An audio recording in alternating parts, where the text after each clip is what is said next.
Sports on Tap. For a free quote, call his office at 234-284-2996 or visit him online at rayfelton.com.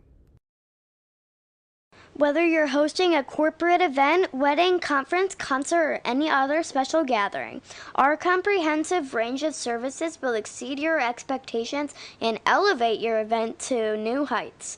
RRT Productions. We shoot, we edit, you win. Visit our website at www.rrt-productions.com.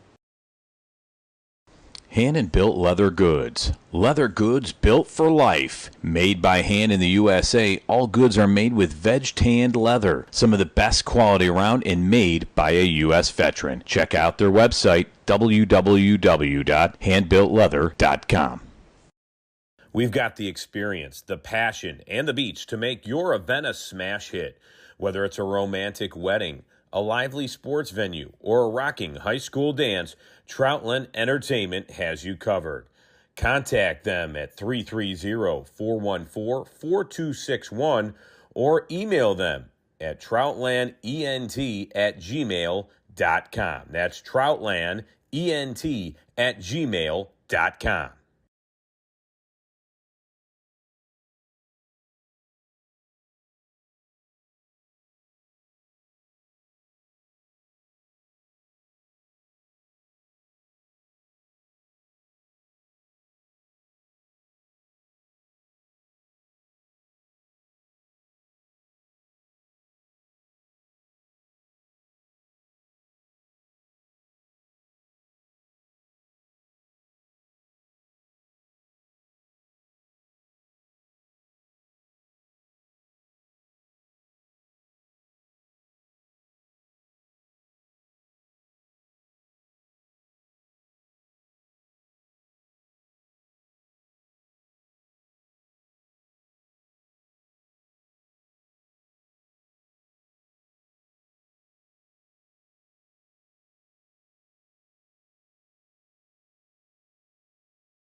to Sports on Tap. This is another episode of our Summer Spotlight.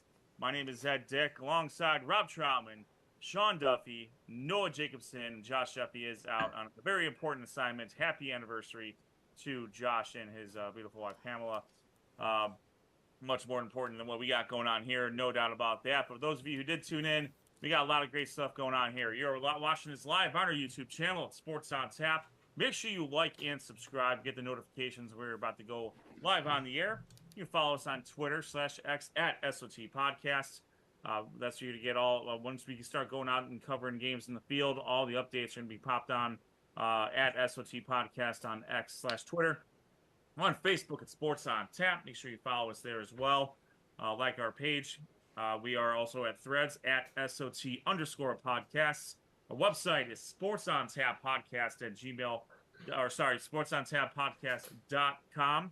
Once the season gets rolling, that's the website. You're going to get the standings, the schedule, where we're going to be. All the information is going to be on that website, sportsontapodcast.com. And of course, our email address is sportsontapodcast@gmail.com. For any comments, questions, or suggestions, make sure you reach out to us there.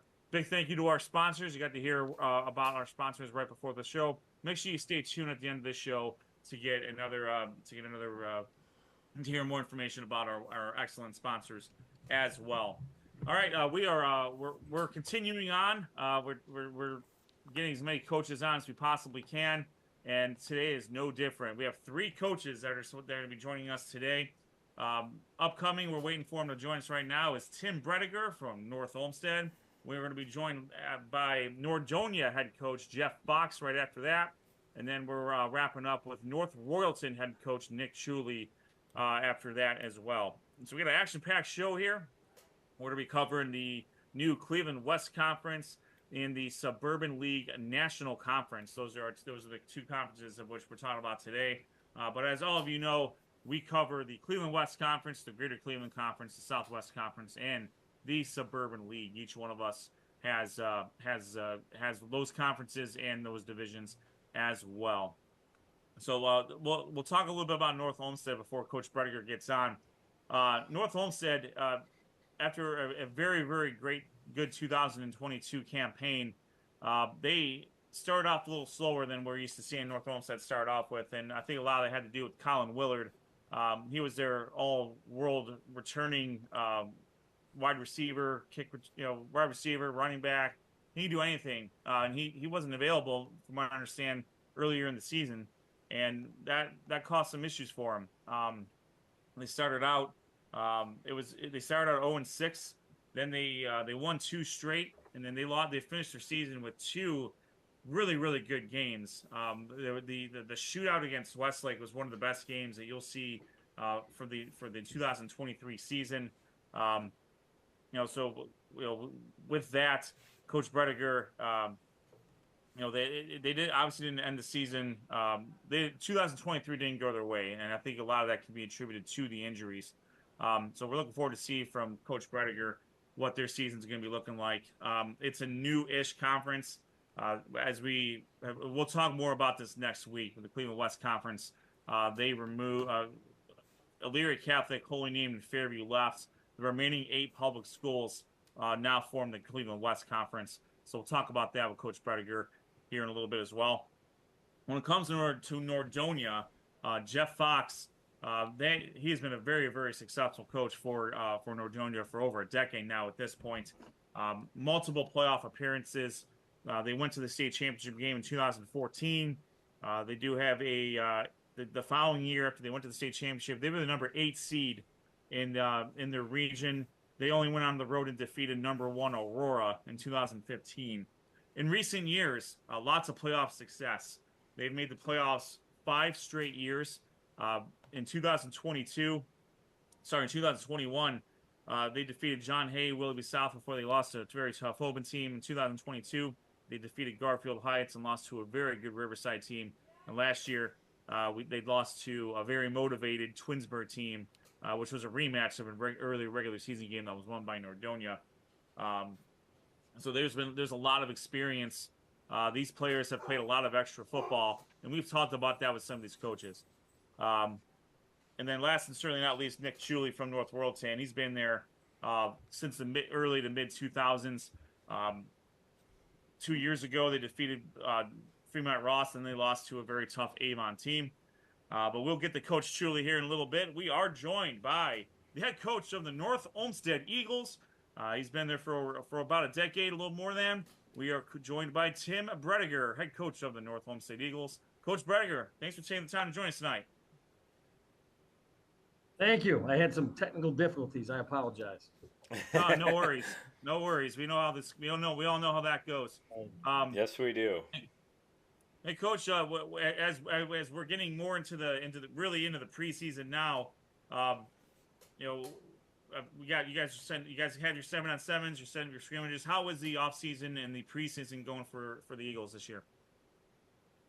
Offseason went well. Obviously, we had a year last year was not what we typically have. We struggled. We had some injuries, so part of our offseason was kind of looking at our program and seeing what needed to be changed, and from lifting, conditioning, playbooks, everything that we could. And we've got a new offense we've been working on all winter and spring and summer, and I think it fits what we have coming up in our program, and changed a little bit about how we do things at practice. So it's been exciting. It's been different and new, and like anything, it takes time. There's days that are awesome, and there's 10-minute blocks in practice where I'm like, this is the best thing ever. And then I just got off the practice field tonight because we do our camp at night, and there were some moments today where I'm like, oh, that didn't work. And but it's been fun to change how we do things. So to answer your question. Yeah, with that, Coach, you last year, you guys, the injury, Colin Willard, obviously an all-world player, wasn't available for the better part of the first half of last year. Not a whole lot your team could do about that. But once he came back, you guys had couple victories, 2 very, very good games, albeit, while they were losses. I know there's no such thing as a moral victory, but your team played tough, and it seemed like you got a glimpse of what your team could do in those last 4 games. I know you said you made a lot of changes, in the offseason. Given how last season ended, is there any what kind of positive momentum, if any, that were you able to carry on through to the offseason this year? I think one of the things that, when you have a bunch of injuries like we did last year, I think we lost 2 captains the first couple of weeks, with Colin and Logan Dangerfield, and just some other spots. We had a lot of young kids that probably weren't ready to play that played a ton last year. A lot of kids that learned 2 or 3 different positions instead of 1 or 2. Kids that maybe were just special teams kids that ended up starting one way or another, or got in on some different personnel groups. So, we returned 23 seniors this year, which for us is a lot of kids. Normally we're 14, 15, 16. So for us, that's a positive. A lot of kids got a lot of experience last year. Coach, we always like to talk about, who are some of the kids we should be on the lookout. Obviously, you mentioned a couple of them, but going into the season, who are some of those kids that we should be, kind of perking our ears up to be big contributors, both on the offensive and the defensive side of the ball for the Eagles? So our returning kids, Michael Pasafume is a running back linebacker he'll be a 3-year player for us. That's played pretty much, again, everywhere, kind of a jack of all trades. Matthew Chalkwater, another young man who will be a 3-year guy. Last year, he missed 4 or 5 games with a high ankle sprain off and on, and that killed us. He's another running back linebacker. Brendan Bonham is a center nose tackle. He'll be a 3-year player for us. Tommy Horsfall, quarterback, is back. Had a great offseason, put on a lot of weight. Lawrence Stanley is a wideout that played a ton for us as a sophomore, also a corner. That's a pretty good playmaker. And those are going to be some of the guys that we're going to hang our hat on. And, there's several other ones, but those are a lot of the returning guys that we feel pretty good about. Coach, thank you again for taking the time to joining us tonight. One of the things that really sticks out to me is that your 2 former players that you coached, Sean Conroy and Jared Kelly, that are now in college football at Akron and Kent State, and I could just see them in the new college football 2025 game. Just kind of awesome. Just kind of tell me how awesome that is, just to see your 2 former players that you coached are now in the new college football 2025 game. I mean, it's cool. It's special for them. I'm not a video game guy. But those guys love it. I mean, at the moment they got them, they sent me pictures of their profiles, and they were kind of going back and forth as to how they were ranked. Um, you know, Oh man. which I would do the same thing if they had back 30 years ago when I played. But we're fortunate. I was counting the other day. We have 11 kids playing college football right now at different places, which is really special when you get a chance to talk to those kids and see where they're at and how they're doing.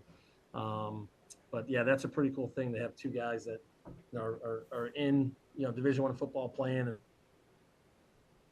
now they have video games. Yeah, it's pretty cool. I was gonna say they're probably going back and forth and trying to say, "Hey, my overall should be a lot higher than yours." What are you talking about? I'm sure that goes on quite a bit there. And those are two guys that they train together in the offseason. Yeah. Yep. Well, very cool. Coach, how tough is it now? You've done this a long time. How tough is it to go from an offense that you've had for a long time, or even defense, and now change it over to obviously, you're trying to incorporate some different things. How tough is that to go to a different offense now in a year's time? I mean, you have a little bit of time after last season, but is that a tough thing to do? And it really, you probably have to teach the youth kids and on up some new plays in the program.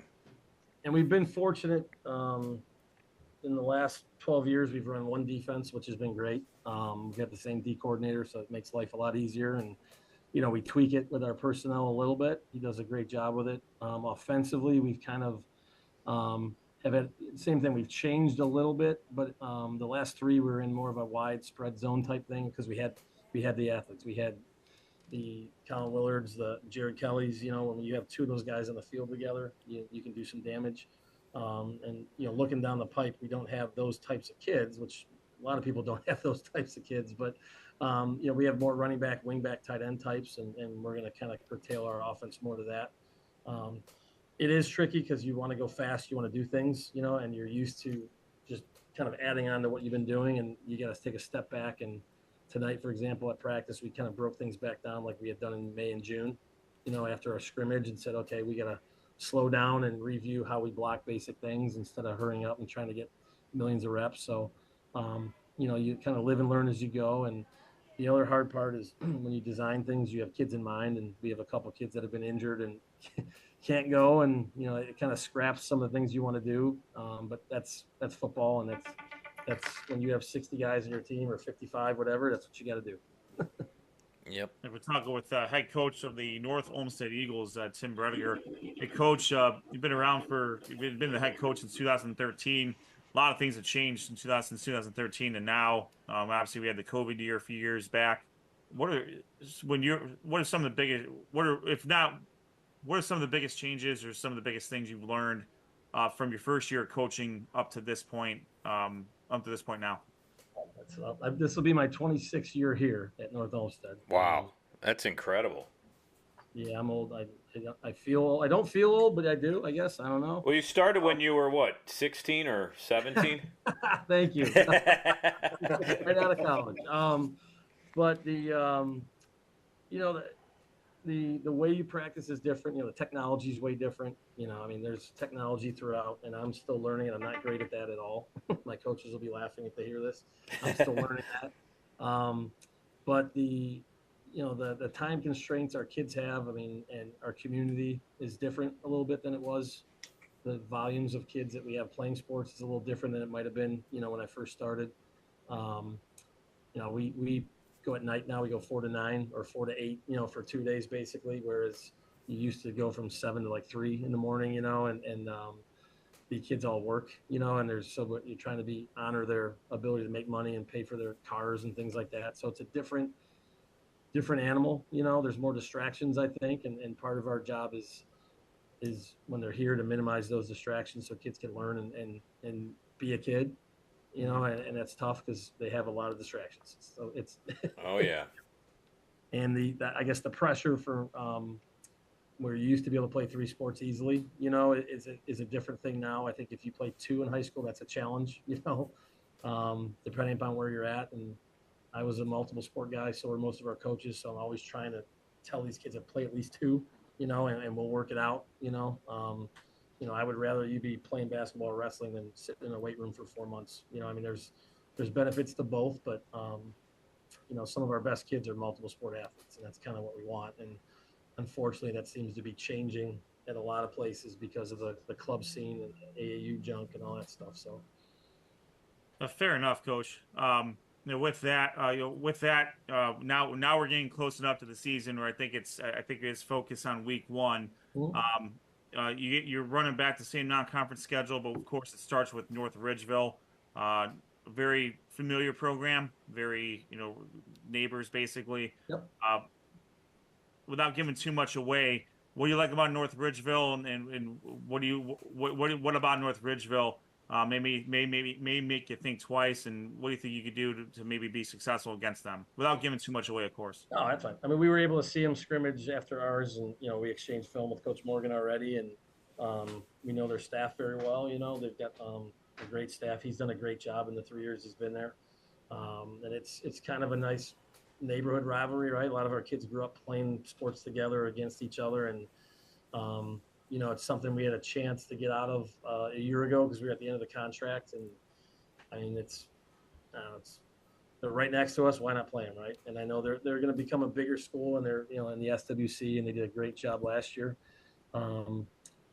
Numbers wise, he's done a great job. I think they're up in the 80s, or mid or low 80s right now, and they got guys going one way. That's it, and that's a big advantage. And last year I think we had them at 0-0 at halftime, and then the floodgates opened up, and second half got us pretty bad. But it'll be a challenge. They got some dudes. I know they have 3 or 4 All Ohio kids returning. We've seen those guys since they've been sophomores, and they're not getting slower or smaller. I know that they're getting bigger and faster. And like anything, this is, I think, Coach's 4th year there, and obviously the longer you're there and you run a similar system, the kids get better at it. He's Coach Morgan and I talk a lot in the offseason, so very familiar with them, and it's going to be a good battle. And like every week, our job is to be competing in the fourth quarter, and to execute and have a chance to win. And I feel our first 3 games against SWC teams is a tough challenge, as our roster size is staying the same or shrinking at times, and those are going to expand a little bit.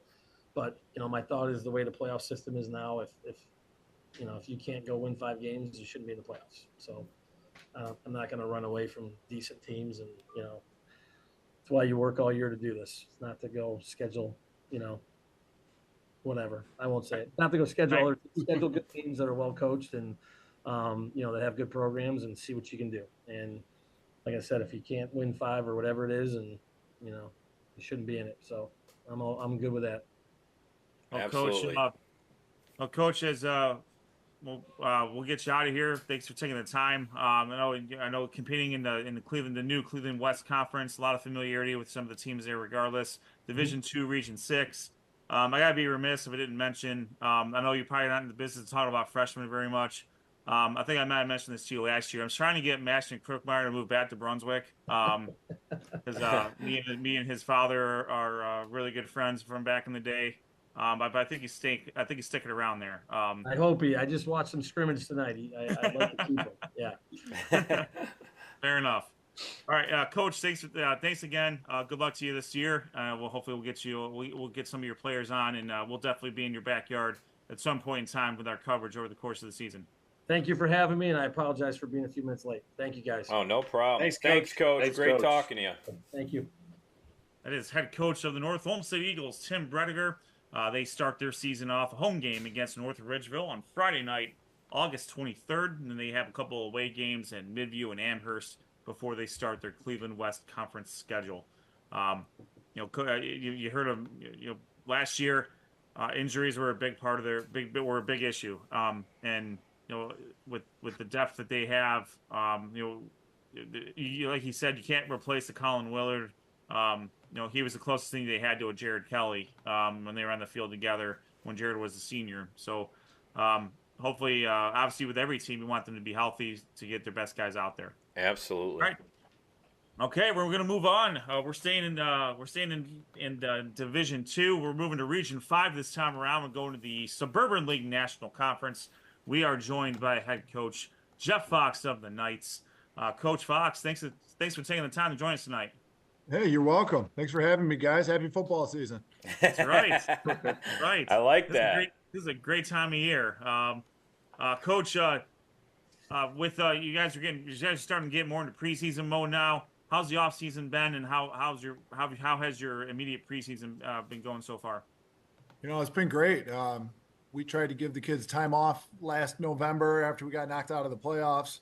And that Monday afternoon, they were knocking the doors down in the weight room. And this has been a hungry group that, when you look back, it's been a long road of a whole off season. And there's a big relief on Saturday when we finally got to have a scrimmage against another opponent. Kids got to play full go football again for the first time after all that work gets put in, which, that's what I think we all respect and love about football is we train and practice way more than we get to play with, only 10 guaranteed opportunities. And this particular group of 2024 Nordonia Knights, they get it, they work hard, and they've been at it. And we're really excited to finally get this season rolling. Hey, Coach, last year, a very good regular season, 8-2, losses to Wadsworth and Hudson, certainly no slouches. Tough one against Twinsburg, a team you had seen previously earlier in the year. We'll ask coaches from time to time, when you do end up playing a team twice in the same season, what kind of adjustments are made from the first time that you see them? And this, I'm not talking about specifically about the Twinsburg game, but just in general. Yeah, it's always interesting preparing because you know the opponent so well that you're playing all kinds of mind games with yourself. And we've had it happen twice in our tenure here. Once it was we played Mayfield in week 1 and then played them again in the state semifinals one year, as crazy as that worked out. But yeah, last year it happened, and Twinsburg's our next door rival, and they came over here fired up, and we didn't play well enough to win that night. So, and it's a testament to what we always say, that in this Suburban League National, every single week is a test. These kids know each other extremely well, and you have to go play well, whether you're the favorite or not in a particular week. So, yeah, we got upset in the first round of playoffs last year, which I think left a sour taste in our kids' mouths, which, I think has driven them. But they've had a really respectful view of it. You've even heard them talk about it, where it's just back to business. You mentioned it, an 8-win regular season was our third straight 8-win regular season. We've had a lot of consistency. And I think our kids have proven they can be a good football team, and they're just really hungry to get over the hump and maybe accomplish some of those goals. The Wadsworth and Hudsons, who've been the top of our conference, we have a ton of respect for.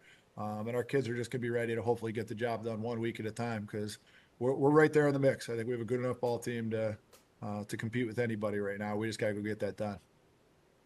Coach, you mentioned early on, in your answer there about how tough the Suburban National Conference is, and now you're adding this year for the first year you're adding a team like Solon to the mix. What part of that, going in, do you feel? You've been in this conference and in this particular division for a long time, and you've seen the progression with adding teams and losing teams.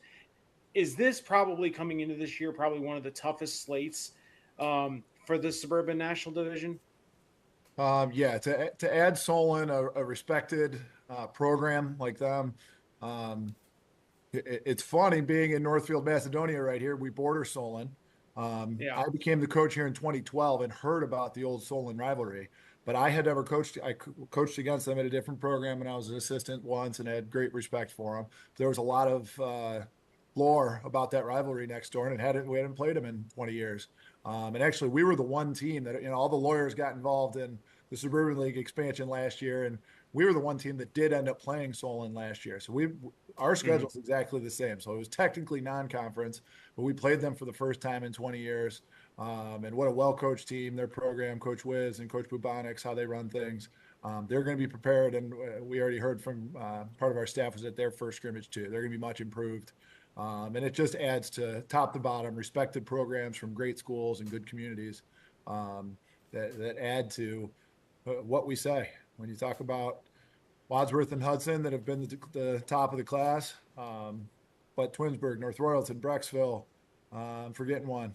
It doesn't Stowe. matter. So yeah, Stowe, who obviously has had their years of being excellent, and Coach Potter does a great job. And I know they added another assistant coach that I have a lot of respect for, and now Solon adds to it that it's a respectable opponent week in and week out for sure. So it makes it where you get the kids' attention, and they better show up every Wednesday ready to learn a new opponent and be totally focused on that. Coach, thank you again for taking the time and joining us tonight. I'll kind of dive into your players a little bit. You got Rocco DiLorenzo coming back. You get your quarterback, Ben Chester, back, Jordan Jackson. Just kind of talk about how those guys will be a big impact for you this season, and even talk about some of the other players who will be a big impact. Yeah, this senior class is the deepest group we've ever had.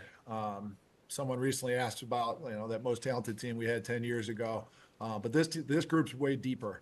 You mentioned Ben Chester at quarterback. Rocco DiLorenzo is not the only running back. That Liam Kuntz was a really productive running back, and we had some injuries there. So we played 4 running backs last year that are all back with Connor Wampum, and Kylan Osby now adds to that mix.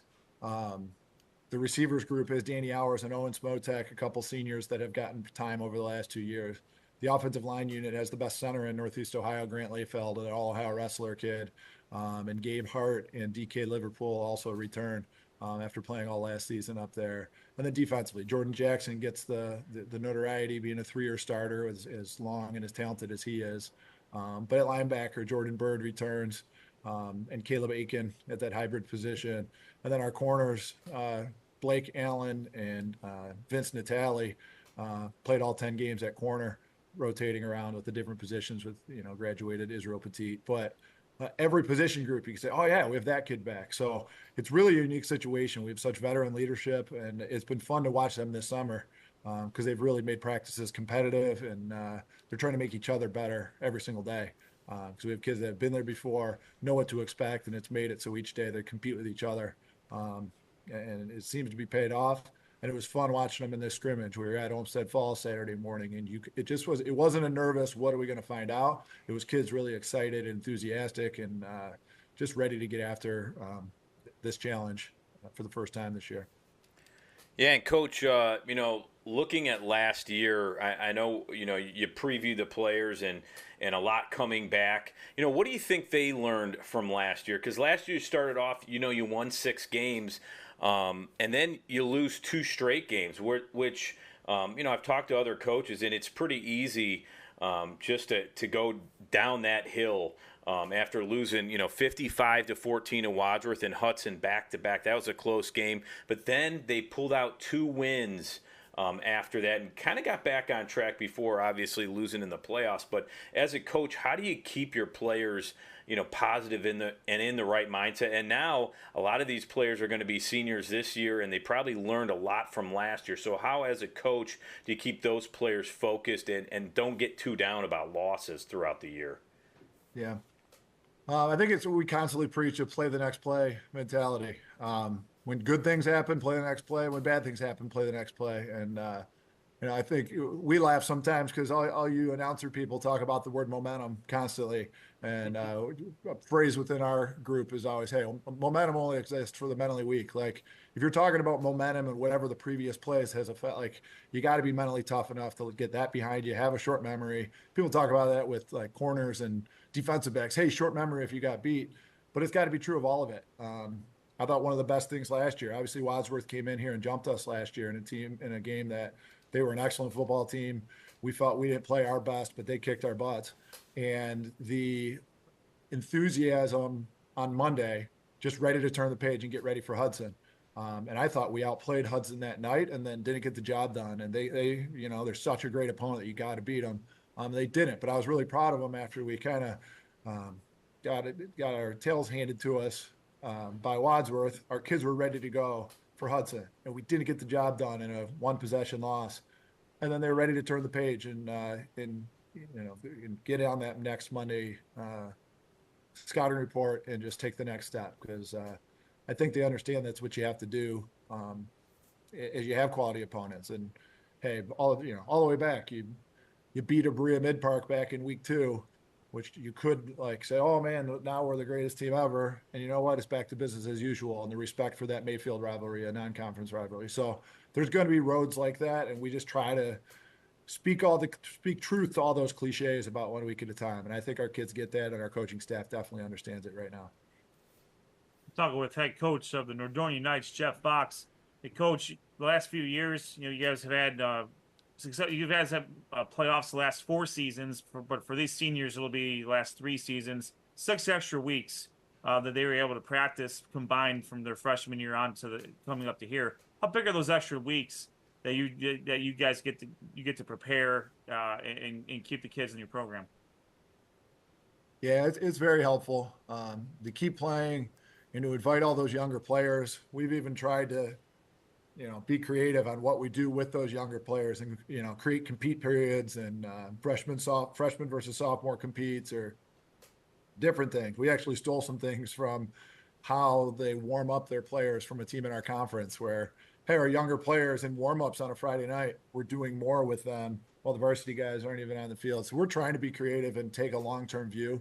I've really been grateful to our whole coaching staff having the humility to really put time into those middle school kids, those youth kids, freshmen and JV. And I think some of the continuity in our program is absolutely dedicated to that, whether it's playoff weeks or time right now in the summer where we're going to coach all these kids and really try to put them in competitive situations because you don't know which ones will develop long term. So you coach them all and try to make it so that it creates more depth in our program. And our program is in a better spot than it was several years ago because of the accumulation of all that stuff. So whether it's playoff weeks or just how we practice and of trying to develop that, it's definitely had long-term effects to set you up for success in future years. Yeah, Coach, you guys, you've been around for I think since 2012, and right away, playoff berths, the state championship game. Now it's with the COVID year kind of right in the middle of that. Since you started as a head coach back in 2012 to now, what are some of the one or two of the things that you've learned kind of along the way that you wish you knew when you were a rookie head coach? I thought I still was that young guy. What are you talking about? It feels like it sometimes, and it's happened fast. But yeah, a lot of these, I'm getting introduced by you guys as the veteran coach, and it's I'm not comfortable with it because inside me, I'm still the 29-year-old they were dumb enough to hire however many years ago. So, but they, no, I think you gain perspective on what's important and what isn't. That. How do you not emotionally go up and down while still focusing and recognizing the importance of each and every day and the developments of it, not have it being too emotionally high and emotionally low with each of those, setbacks or whatever. Hopefully I'm slowly gaining that. I still wear some of my emotions on my sleeve, but I think that's a lot of it. How to use the coaching staff. I'm so blessed to have our assistant coaches, Coach King and Coach Bell over on the defensive side, and Coach Barwitty running our special teams again, and a handful of former players, which is different now. Speaking of continuity, guys that played for us several years ago are now on our coaching staff. Coach Cameron Bell, an Ohio lineman that played at Toledo, now runs our offensive line. I'm grateful that there's that much stuff and really trusting those guys because they do an excellent job. And I think that's a big part of how we've grown as well. Coach, I gotta say it's a little weird not having any of a Perrine on your team. It seems like there was a Perrine on there. It's playing for like the last 10 years. Great family there, but yeah, as you mentioned, you have a really deep team this year. A lot of players to watch for, and we're looking forward to covering the Knights, some of those players, and see if we can get some of those players on our show as the season progresses. Yeah, that's the biggest. I'm still at the stadium tonight because I was meeting with the team moms about meals, and Mrs. Chris Perrine is not doing our team meals for the first time in 11 years. Man. So it's crazy. It's a big adjustment to our program right there. Is Mrs. Perrine. So, but no, awesome family, and you're right. That's what's cool about loving coaching at a really cool community. Nordonia is Northfield, Macedonia, in Sagamore Hills, closed enrollment public school. That you love the families and all the people that make it grow from within. And that's what we're trying to build upon, because that's our advantage as we get long-term relationships with these kids and these families. And we're going to keep grinding and, put ourselves in a position to be successful. And we're right on the cusp of hopefully having a great year this year. Well, Coach, thanks for taking the time to talk to us tonight. Good luck to you, and we look forward to seeing the first result going to Bedford this year on Friday night, August 23rd. Good luck to you, Coach, and to the Knights. Thank you, guys. Thanks for all you do for high school football. Thanks, Coach. We appreciate it. That is head coach of the Nordonia Knights, Jeff Fox, joining us here on the podcast. They do open their season 2 away games. They will go to Bedford to start their season on Friday night, August 23rd, and then they're going to come up here to our neck of the woods at Berea Mid Park. They're going to take on the Titans in week 2, and then they'll have a home game against Mayfield, and they will start their conference schedule with Solon, a new team in the Suburban League National Conference. All right, we are moving right along here. We're going to go back to Division II, Region 6, but we are going to stay in the Suburban League National Conference. We are joined by longtime head coach of the North Royalton Bears, Nick Ciulli, joins us. Coach Ciulli, thanks for taking the time to join us tonight. How you doing, Rob? Thanks for having me. Hey, Coach, we're getting. You guys are you're preparing for another off season. You're preparing for another season. Off season lifting is pretty much done at this point. Now you're in preseason mode. How's the off season been going for you? Really good. And I'll tell you what, it could have been, after having a rough season like we did last year, the kids could have tanked it in, but they've really picked it up and worked harder than I've had a team work in a while. Yeah, Coach, obviously not the best results of last year. But what positives could you take from if any from that season last year and use it toward this season? That's a great question. But 2 things. Well, we lost 6 games in the fourth quarter. I mean, that which in other words, we were in every game, and as the season went on, the kids never quit. If you look, I mean, even week 9 we had Hudson on the ropes and let it slip away again in the fourth quarter. That being said, with all the kids we had hurt last year, we have a bunch of kids coming back with a lot of experience. That's the one thing, I've noticed at practice, last year we had to spend a lot more time on stuff. This year, the kids, they know it going in, so we can work on a lot of technique and stuff. Coach, who are some of those players that are coming back, but also maybe some of these players that we need to be on the lookout for coming into this 2024 campaign? Well, the one, obviously our quarterback's a 3-year starter. Joe Kinney, he's back. That always helps in high school when you have a kid, it's so much better to have a kid than trying to break in a kid, wondering how he's going to react in a game. So, we're at that point now where we know each other so well. This kid, Jack Buckholz, we have at corner is really, he's coming into his own, and he started all 10 games last year, and he right now is I guess you'd call that shutdown corner kind of person. Another kid we have a 3-year starter, this Grady Bow. He's going to play defensive end. He's going to be our short yardage back. I mean, he could go both ways, tailback end, but we don't want to beat him up that bad. But he's definitely going to carry the ball. So I mean, he's a beast, and he looks really, really good. So that's it. As far as up and comers, who am I thinking? Who jumps out? Well, I'm sorry, we got Mannix Wasco, who's also a 3-year starter. He's been a state qualifier in wrestling for 2 years. He's due to have he's healthy now, and he'll be all right. I'm trying to think of newcomers because we have. Oh, what am I looking for here? Believe it or not, I did prepare. I got my roster. So nothing wrong with preparing. I'll tell you that. We have a receiver, Little Piazza, his name is. He used to be our quarterback, and I'm sorry, his brother was a quarterback a couple years back. He's a receiver. Look out for him this year because he's really, really, really worked hard in the offseason and looks great. Coach, thank you again for taking the time and joining us tonight. Like we were talking about a couple minutes ago, last year there were 6 games decided by 1 score. Just kind of talk about how that's been driven you guys to come out stronger and even get better for the 2024 season. That's a great call. It has. I mean, I think you could quit when you have a season like that, right? And then, just get blown out and running clock, whatever. But they didn't. I don't know. That just tells you the type of character these kids have, and we. I was proud of them again. I would like to win some of those games. That like we lost 2 on walk off, field goals or whatever you want to call it. But again, if the kids weren't showing up, you know what I mean, and missing practice like in the summer and the summer months or the weight room. I mean, we were more committed to the weight room this year than we have been in a couple of years.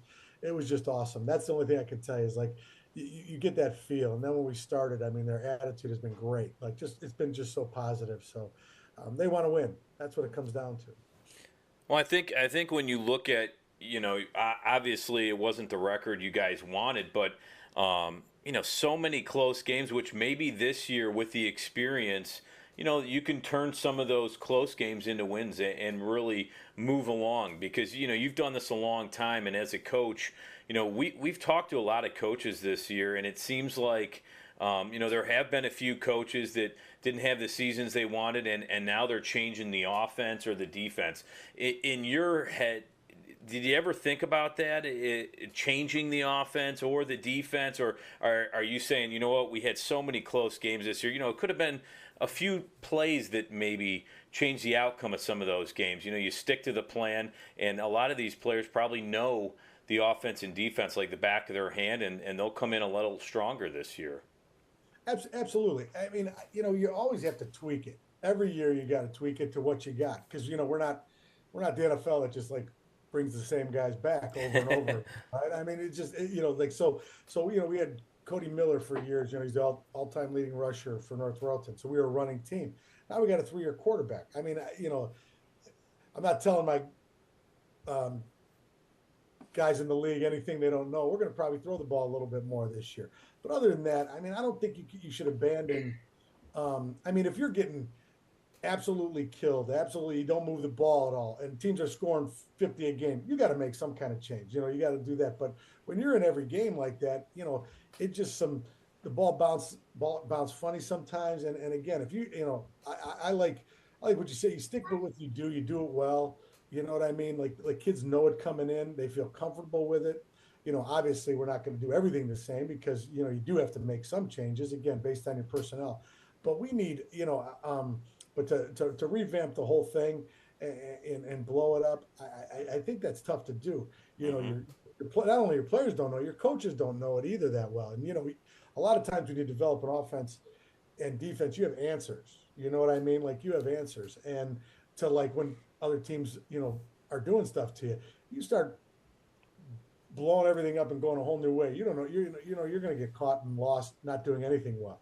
And that's my opinion. Yeah, and I feel like it could be tough too with youth programs because you have to teach it basically from the bottom up, and I feel like that would take a lot of time.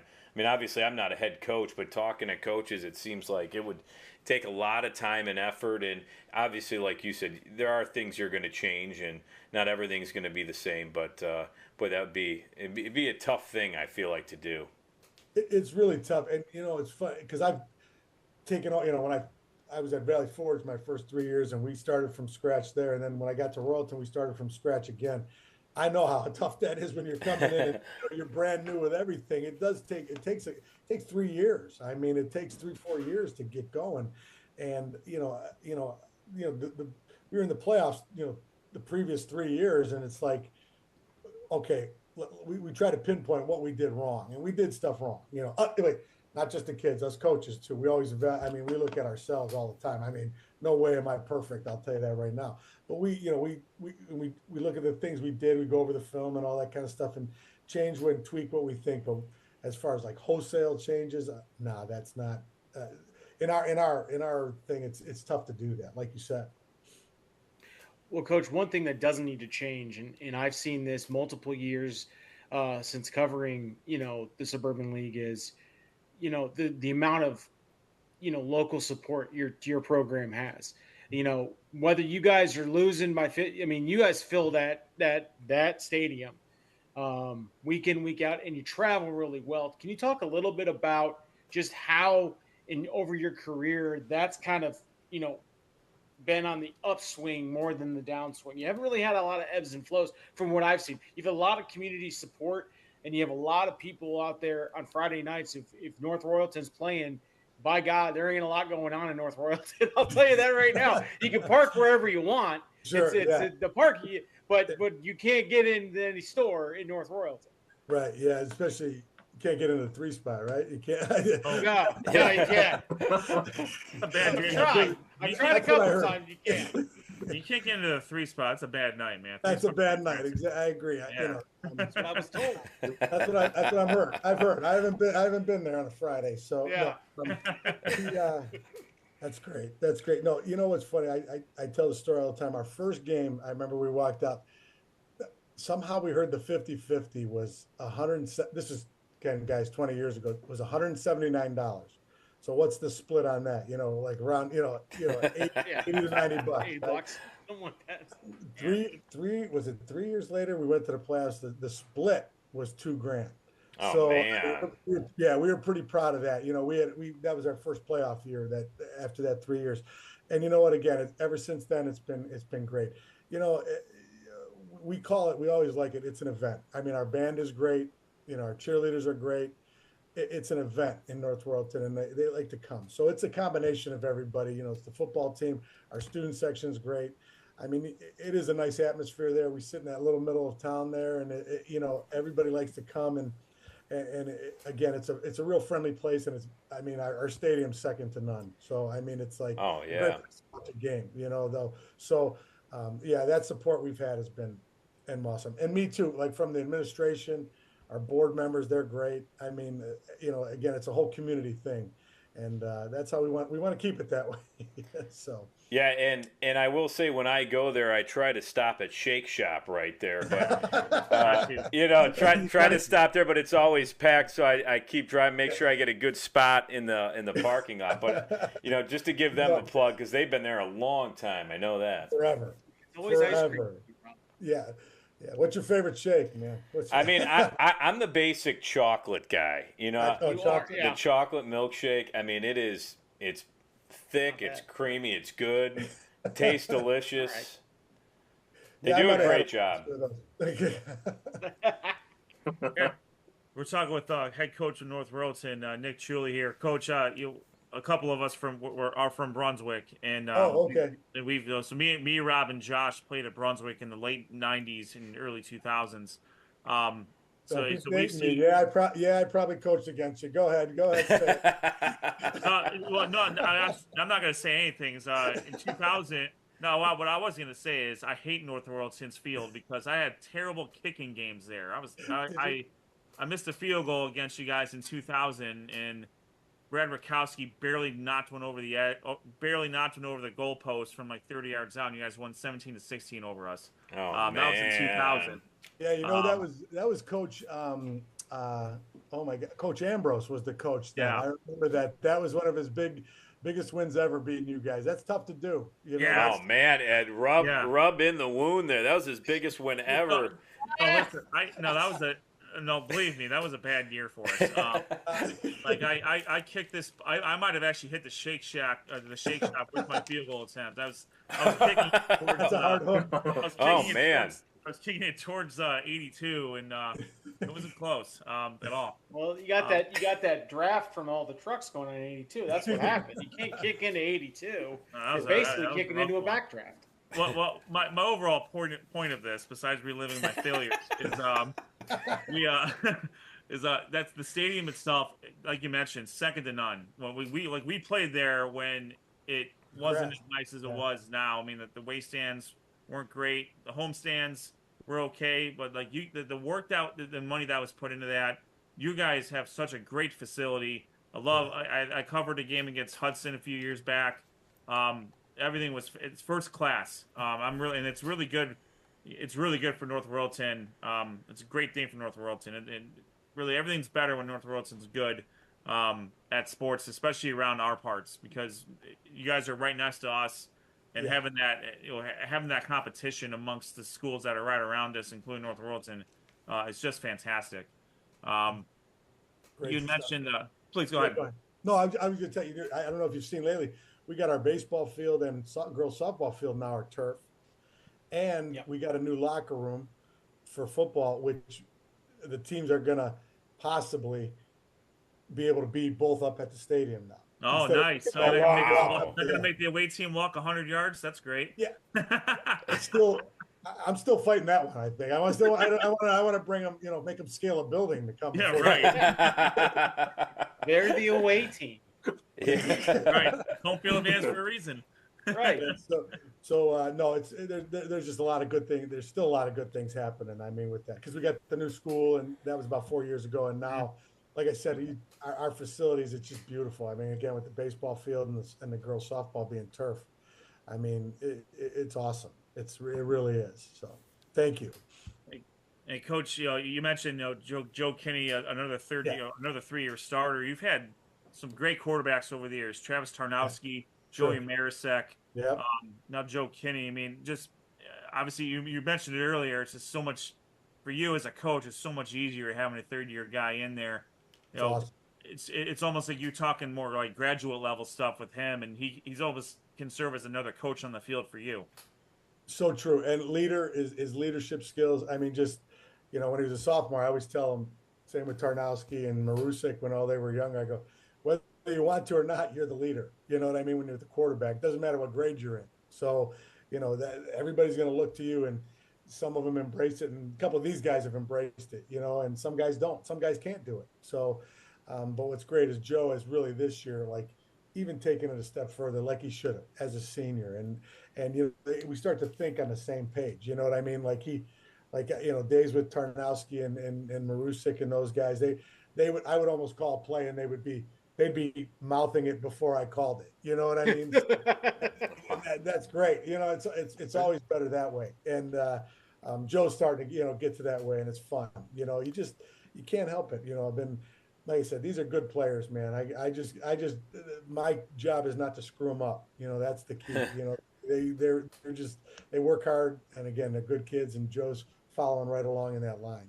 Now, if they've been playing 3 years in the system, do you let them, when they go to the line of scrimmage, if they see something and they know, obviously from film, do you let them change the play call at all, or are they kind of going on script? And I mean, you don't have to give too much away, but do you have that comfort? Are you comfortable with your players in changing the calls sometimes?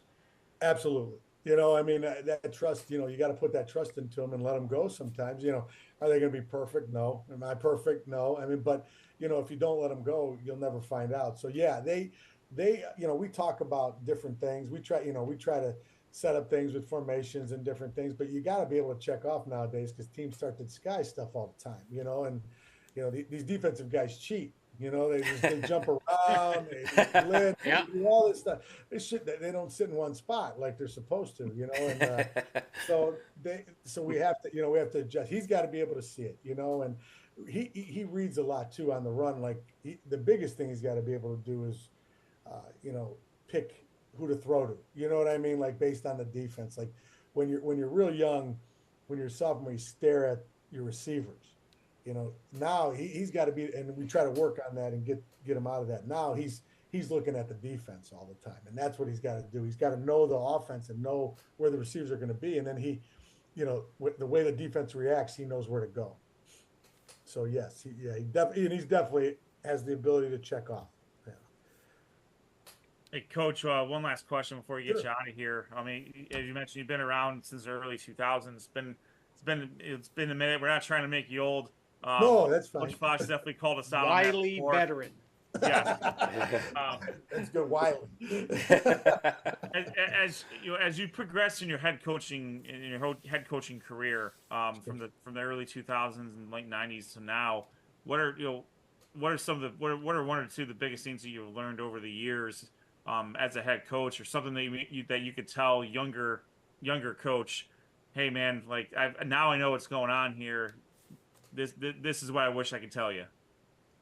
Wow, that's a lot. A lot.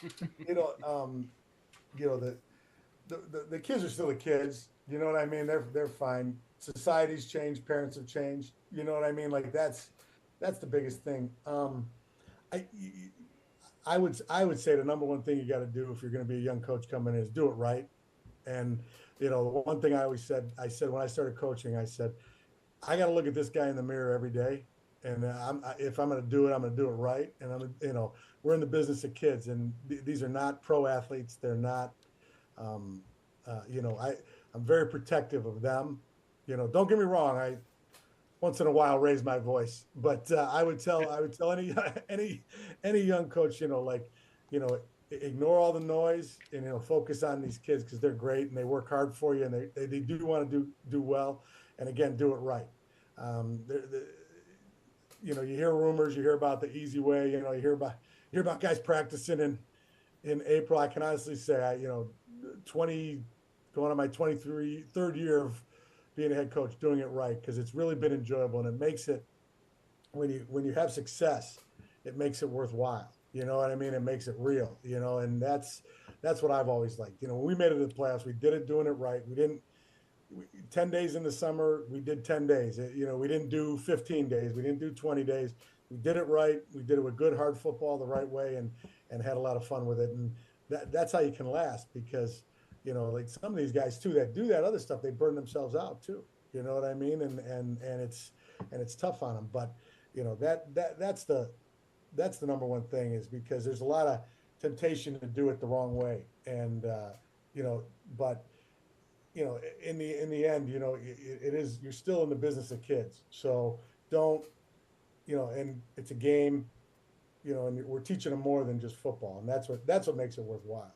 You come to our practices, there's like every week we have another alumni who comes back. So, that's the key, and that's what it's all about. And, the wins and losses will take care of themselves, that kind of stuff. So. Absolutely. You got that right, Coach. Coach, we can't thank you enough for taking the time to join us. We're looking forward to covering the Bears this year, seeing how we'll see if we can get some players on over the course of the season. And I imagine at some point one of us will get out to a North Royalton game. Coming out, man. Let me know. I'll get you some shakes from the shake shop. Oh, man. Some yeah, I'm going to that game for sure. Buddy, right there. Rob's got his game. I gotta tell you, the spread up in the press booth for North Royalton, top notch. It's gonna be awesome. Yeah, I'm never up there, but I know. I was gonna say the only bad part is I'm usually on the sidelines, so I might have to sneak up there though at some point. I gotta go up there and grab a roster every now and then. Yeah, right. Welcome. You're always welcome, guys. Always welcome. So. Well, we appreciate you coming on. All right. Thanks, Coach. Thanks, Coach. Guys. Take it easy. As head coach of the North Royalton Bears, Nick Ciulli, joining us. They will start their season, a home game, at the beautiful stadium, Serpentini Stadium, I believe is what it is. Yeah. There's other Serpentinis around here, so I'm going to make sure I get it right. So Serpentini Stadium, right on the corner of Royalton and Ridge Road. Maple Heights will come visit North Royalton, and then they'll go on the road for 2 games. Against Highland and North Ridgeville before they start their conference schedule. A little bit of a scheduling quirk this year for North Royalton. They do not play Solon this year. They will be playing, at least according to Joe Idle, they will be taking on Padua, while Solon will take on Warren G. Harding in the same week. So they're not uneven games for the rest of the schedule. But a very, very tough schedule for North Royalton, as it always is. And we're looking to see how the Bears will do this season. All right, that is thanks, Coach. Thanks, Coach. Thank you. All right, so that was we had what a great lineup of shows. What a shows leading up to our conference preview next week, Rob. Just a really, really great job getting those coaches on. We got to talk to a lot of good coaches, a lot of good programs, a lot of good teams. This is you're not going to get this anywhere else. Quite honestly, I know. And Noah Jacobson, of course, has been going out to camps as well. Who? Dr. Hoops. There he is. Dr. Hoops. Dr. Hoops. He's putting the basketball away, getting the football out. Make sure you check out his content as well as the season progresses. But Sports on Tap, this is where it's at. So next week, next week, we will not have, as far as I know, we will not have any coaches on. We will be having our official conference preview next week. We will be going through our 5 conference/divisions, so we will have in-depth analysis of the Suburban League, North, both the National and American conferences, of course. That'll be Sean and Josh taking care of that. Noah Jacobson's got the Greater Cleveland Conference. Rob Troutman has the Southwestern Conference, and yours truly has the new Cleveland West Conference. We'll go over conference changes. We'll go over division realignments. We'll go over players. Talk about what happened last year, what we're looking for this year. Just a very comprehensive review of what the season's going to be going. And then starting with the following week, it is going to be the full-on recap show, recapping week 1 of the high school football season, which again starts Thursday night, August 22nd will be the first games. Will kick off then, and then that'll right through the weekend. So certainly a lot of stuff to talk about here and get excited for. So Rob, again, well done getting all those coaches on for us. That is our technical director doing work for you. No, it was great. I mean, a lot of experienced coaches coming out, which, again, we didn't plan it. They all just got back to us, and it worked out great. And all of them, added such great insight. I felt like, we can have fun with a lot of these coaches. Like talking to Coach Ciulli, if I could say his name right, but he still has fun. Shot, Rob. Yeah. At North Royalton, they had a rough season last year, but a lot, like he said, a lot of close games that could have went either way, and he's excited for this season, and I think it's fun to talk to these guys. A lot of these guys, they're not always going to have winning seasons, especially with high school kids. It could be up and down sometimes, and with the public schools, and it's a lot of fun to follow these conferences because it's challenging. I mean, the competition is so high. It's at the highest level in all these conferences. Excited to go over some of these conferences to see. We talked to some of the coaches and they told us who's coming back. If people want to go back and listen on our YouTube page, you can subscribe and listen back to all of all these coaches that talk about their players and schedule and all that. But it's going to be fun to go over and all of us kind of help each other out and talk about what's coming up this season, because it's going to be a busy one. It's going to be a lot of fun, and hopefully we'll get out to a lot of these games and show some video highlights, interviews, and nobody does it like Sports on Tap. There's no doubt about that. Absolutely. That is correct. All right. With that, we're going to wrap things up here. We can't thank you enough for taking the time to watch us. Again, you're watching us live on our YouTube channel. Make sure you like and subscribe. That's at Sports on Tap. Make sure you follow us on Twitter /X at SOT Podcasts. We are on Facebook at Sports on Tap. We are on Threads at SOT_podcasts. We are also on Spotify. I did not mention it earlier, but we are on Spotify as well. Our website is sportsontappodcast.com.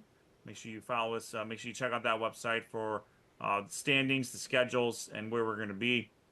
And any questions, comments, suggestions, pronunciations, make sure you send them to sportsontappodcast@gmail.com. Stick around for a few words from our awesome sponsors. For Rob Troutman, Sean Duffy, Dr. Hoops, Noah Jacobson, Josh Jeffy, my name is Ed Dick. This has been the SOT Sports on Tap Summer Spotlight Show. And we will see you on the other side.